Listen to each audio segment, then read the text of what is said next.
تو آئیے ہم سب سے پہلے وطر کی نماز کی فضیلت دیکھتے ہیں کہ وطر کی نماز کی کیا فضیلت ہے۔ وطر ویسے کہتے ہیں آڈ کو، مطلب کسی چیز کو جو ایون ہو، جس کو کہ جفت ہو، اس کو طاق کر دینا، مطلب ایون کو آڈ کر دینا۔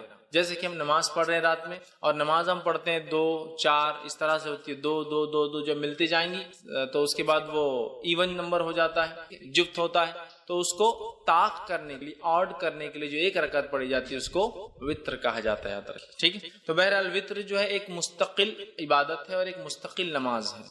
بہت سارے لوگوں کو یہ غلط فہمی ہوتی ہے کہ وطر جو ہے عشاء کا ایک حصہ ہے، اس لیے میں بات رکھوں تو وطر کوئی عشاء کا حصہ نہیں ہے۔ وطر ایک مستقل نماز ہے، ایک مستقل عبادت ہے جو نبی اکرم صلی اللہ علیہ وسلم کیا کرتے تھے، اور آپ پر یہ عبادت فرض بھی تھی، یاد رکھیں، امت پر فرض نہیں۔ تو آپ یہ عبادت کرتے تھے اور مستقل کرتے تھے، شہر میں ہو، سفر میں ہو، اور ہمیشہ جو ہے آپ اس نماز کو پڑھا کرتے تھے۔ تو وطر ایک مستقل عبادت ہے، اور اس عبادت کو ہمیں چاہیے کہ ہم جو ہے کوشش کریں کہ ہم کریں، اور یہ عشاء کا حصہ نہیں ہے، یاد رکھیں۔ عشاء کے ساتھ بھی پڑھی جا سکتی ہے لیکن پارٹ آف عشاء نہیں۔ جیسا بہت سارے لوگ اگر کوئی وطر پڑھ کے نہیں گیا تو بولتا ہے عشاء پڑھے اور وطر نہیں پڑھے آپ نے تو عشاء بھی قبول نہیں، اس لیے کہہ رہا ہوں وطر ایک مستقل الگ عبادت ہے، عشاء کی نماز ایک الگ عبادت ہے، یاد رکھیں۔ لیکن عموماً ہمارے پاس وطر کے بعد، معاف کرنا، عشاء کے فوراً بعد وطر پڑھ لیتے ہیں، ملاتے ہیں، تو ایسا لگتا ہے جیسا کہ یہ اس کا حصہ، جبکہ وہ اس کا حصہ نہیں، یاد رکھیے۔ نبی اکرم صلی اللہ علیہ وسلم نے ارشاد فرمایا، اور یہ جو ہے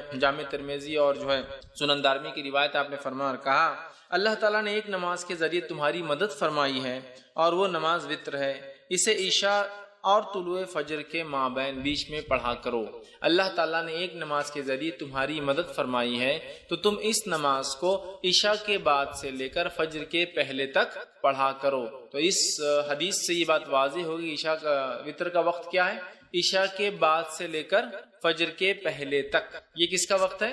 وطر کی نماز پڑھنے کا وقت ہے، اور وطر کی نماز کے ذریعے اللہ رب العزت نے مسلمانوں کی کیا کی؟ مدد فرمائی ہے، ہیلپ کی ہے، مطلب یہ بہت افضل نماز ہے، ہم کوشش کریں کہ اس نماز کو ہم پڑھا کریں۔ تو یہ نماز مستقل عبادت ہے، عشاء کے بعد بھی پڑھی جا سکتی ہے لیکن عشاء کا حصہ نہیں ہے، اور عشاء سے لے کر فجر کے شروع ہونے سے پہلے تک اس نماز کو ایک انسان کبھی بھی ادا کر سکتا ہے۔ اسی طرح ابو داؤد کی روایت ہے، یہ اس کی فضیلت، اور اس میں تو پہلی روایت میں ایک فضیلت پتہ چلی اور ایک وقت بھی پتہ چلا۔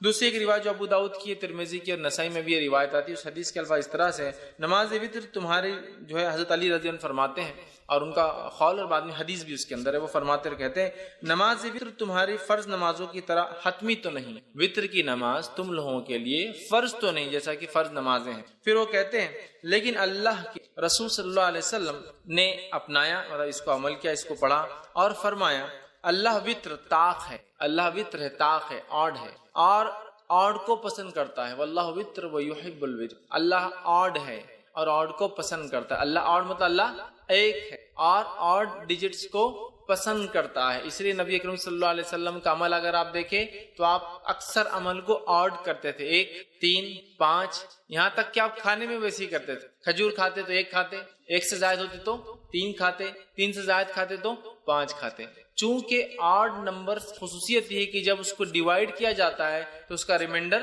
ہمیشہ 1 ہوتا، تو اللہ چونکہ آڈ ہے، 1 ہے، تو وہ پسند کرتا ہے۔ تو اس نے فرمایا، حضرت علی فرماتے ہیں کہ آپ یہ نماز کوئی فرض تو نہیں ہے، حضرت علی کے قول خود واضح ہے، لیکن آپ کو فرماتے ہیں کہ رسول اللہ صلی اللہ علیہ وسلم فرمایا اللہ وطر ہے، طاق ہے، پھر فرمایا اور اکائی طاق محبوب رکھتا ہے، پسند کرتا ہے۔ اے اہل قرآن، مطلب اے مسلمانوں، وطر کو پڑھا کرو، وطر کو پڑھا کرو۔ تو گویا حکم بھی ہے وطر کے پڑھنے کا، تو لہٰذا ہمیں وطر پڑھنے میں کوتاہی نہیں کرنی چاہیے، اور وطر کو اپنا معمول بنا لینا چاہیے۔ آپ عشاء کے بعد سے لے کر فجر تک کبھی پڑھ سکتے ہیں، یہ مستقل ایک نماز ہے، کوئی ضروری نہیں کہ عشاء کے بعد ہی پڑھے جائے، عشاء کے بعد سو کر اٹھ کے پڑھیے، یا آپ جاگ رہے ہیں تو بعد میں سوتے وقت پڑھیے، آپ کے اوپر ڈیپینڈ ہے بہرحال۔